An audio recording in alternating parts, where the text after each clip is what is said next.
Hi, JKC here again, and talking about this part 3 of my video on astral projection and my experiences with it. Here in this one I'll talk about how I actually got to the twilight state, as I refer to it, where you're able to roll out of your body and to have an astral projection. Again, this is something that takes practice, and you have to do your research. Learn the signs, learn how to know that you're there. I can't talk about all those, otherwise it'd be a 30-minute video, but I will post another video that talks about my recommendations on, the best things to read up on. The first thing is that you have to determine whether or not you have been doing this all your life. If you have never experienced the sensation of hyperrealism during a dream, or a dream that you've actually been in your house or what have you, it's very similar to where the dreams you have where you ever dreamed that you've gotten out of bed to get ready for school or work or something, and then you realize, crap, I'm still asleep, and then you thought you woke up but you really didn't. That is one of the signs of it. Another sign that you look for is the telltale buzzing noise. Some people experience it. I know I did for a long time. I've gotten to the point now where I rarely hear the buzzing anymore.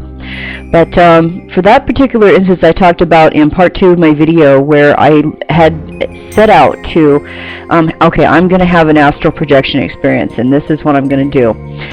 What I did was I started out by, I found I went into my room, I made sure nobody was home, except my son, of course, who was sleeping.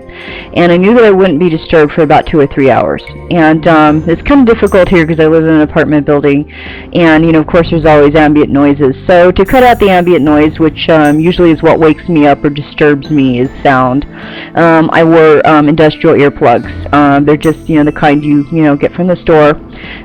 I recommend the big orange ones that, block out all sound. They're the same ones you wear if you're around heavy machinery and you don't want to ruin your hearing. So anyway, I put in a couple of those, and I laid down and I walked through my relaxation techniques. And what I do with those is that I imagine, starting from my feet, I imagine myself relaxing, and I tell my feet to relax, and then I move up to my shins and my calves, and I tell them to relax. And I do this several times. And while I'm doing this, I remain completely still. And I tell myself I'm going to breathe slowly and deeply, and just keep a rhythm of breathing. That's important, is to focus on the rhythm of your breathing while you're mentally telling yourself to relax from the feet, working your way upward. I've heard other people mention that you should start with your head and jaw first, because those are the parts of your body where you have the most tension. However, it's always worked better for me if I start from the feet and then just work my way upward until I get to my head and my neck, and then I start to relax. Again, you may have to do it several times, and you have to watch that when you're doing it, so you don't, lull yourself to sleep, because this is also a good sleep. If you have problems sleeping, this is a good technique to help you go to sleep as well. But my goal with this, when this particular thing when I set out, was to keep my mind awake while my body went to sleep. And again, you have to trick your body into doing this. So anyway, as I relaxed and told myself, okay, my feet are relaxed, and my legs are relaxed, and my arms are relaxed, and so on, even down to my fingers and everything, I did start to feel relaxed. And you have to tell yourself this over the whole time. The whole key to this is relaxing. If you can't relax, and if you remain tense somewhere in your body, you have to let your jaw, relax totally to where your mouth is open, your teeth can't touch. And as long as you stay relaxed, then you're well on your way. And so anyway, once you're completely relaxed, you have to do what's called fighting the rollover response. In other words, your body starts sending signals to your brain saying, okay, I need to roll over now. I need to get more comfortable. I need to roll over. If you give in to the response, you will snap out of it a little bit, but sometimes just to get more comfortable, go ahead and roll over. But once you found yourself into a position to where you can hold perfectly still for at least 15 minutes or more, stay in that position. You don't necessarily have to be on your back. I accomplish this by laying on my left side. I feel more comfortable when I'm laying on my side. I'm able to breathe easier, and I don't have to worry about things like sleep apnea or anything like that happening to me. So once I was completely relaxed, and I was able to avoid the rollover response. And you can tell this is happening when your body is sending a signal, like, you can feel it. It's almost painful in some respects because you can feel your muscles wanting to move, but you have to fight it and just hold perfectly still.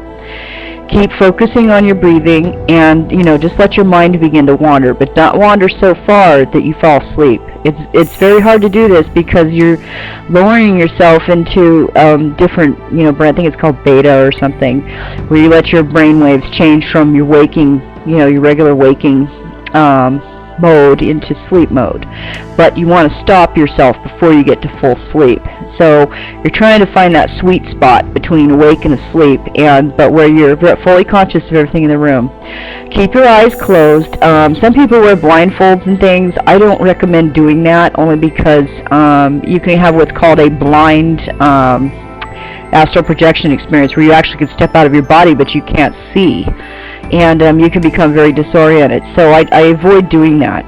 So anyway, once you manage to get in this, you should start hearing, if you can avoid the rollover experience, you can start feeling your body go numb. Okay, it will start as a tingling sensation. It will roll up your body very quickly. You may or may not hear a loud buzzing sound. If you do hear the sound, it will tend to scare you. Just remember that this is a natural part of the process. Don't let it scare you. Is you have to wait until the buzzing sound begins to subside. I'm not sure what the buzzing sound is. I've heard different theories that it's the pineal gland kicking in, or it's your brain reaching a higher vibrational state. I've heard all sorts of theories of what it is, but again, don't let the sound frighten you. The sound used to frighten me for the longest time because it comes really close to your ear. It sounds like bees or something buzzing around your head, really super loud.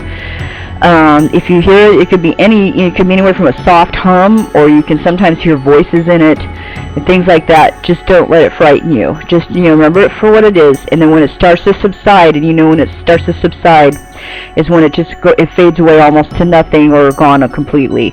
And at that point, this is when you realize, you do your reality checks and you say, okay, my body is asleep, but I'm going to relax. I'm not going to fight this. You may feel your heart rate pick up all of a sudden, start pounding in your chest. Again, don't worry about that. This is part of the process. Sorry, I'll get more comfortable here. Again, that point, when you start feeling that, imagine you're lifting your arm, but not your real arm. Imagining yourself, you're inside, basically your body is just a vessel. Imagine that your real self is like an energy being, and you can lift your arm and you can lift your foot. I suggest starting with that. As soon as you do that, and then you picture yourself either rolling over to the right or left and standing up. You have to imagine yourself doing this, because that's how this works. You imagine yourself doing it. The whole astral experience is based on thought. You have to think your way around. If you do this correctly, you should be able to feel yourself roll out of your body or slide out, either through your head or through your feet, or you'll feel yourself sink down below your body and into your bed, and then you'll roll out and stand up. And that's what I did. I was able to sink down below my body. I felt like I was sinking into my mattress, and then all of a sudden I just rolled over and rolled out and stood up and looked down. This is the first step. You have to do this. Once you're able to get to this threshold, then you can just walk out of the room. You can look at yourself. You can examine objects in the room and touch them and make sure they're real, because you should be able to touch them. You should be able to feel them. That's the difference, because if it's a dream, your hand will just go straight through it. But in an astral projection experience, the objects are solid. You will feel them. And so that's what I did. I walked around my bed and walked out of the room. And at that point, you can walk around your neighborhood. You can, I would suggest, if you manage to get this far, if you manage to be able to step out of your body and walk around your house first, because your house is a safe place. You may see things. You may see other people in your house. Your house will look slightly different, because things in the next dimension or what have you they're an alternate reality is what they are. You may see a window where there isn't supposed to be one. You may see people that look like people but there's something slightly different. Like, for instance, in my experience, my son had long hair when he doesn't in real life. It's just, it's an alternate reality is what you're stepping into. So Just keep that in mind. Your first astral experience, keep it very short. Don't panic. If you feel yourself begin to panic, all you have to do to let yourself out of the waking paralysis state is to change your breathing. All you have to do is either breathe faster, and all of a sudden your body will snap out of it. Don't try to fight your way out of it, because it'll just cause you to panic more. Just change your breathing, and all of a sudden you're awake. All you have to do is will yourself awake, and you will come awake. And because remember, you're not really sleeping. You are, but you aren't. Your mind is in another place while your body itself is sleeping. So anyway, that's how I accomplished this, and there are many videos you can look up on, on YouTube or on Google or Yahoo or any, particular search engine. There's several I will recommend, and I'll post another video later on talking about ones I do recommend. Anyway, that's it for now. Thank you very much. Bye-bye.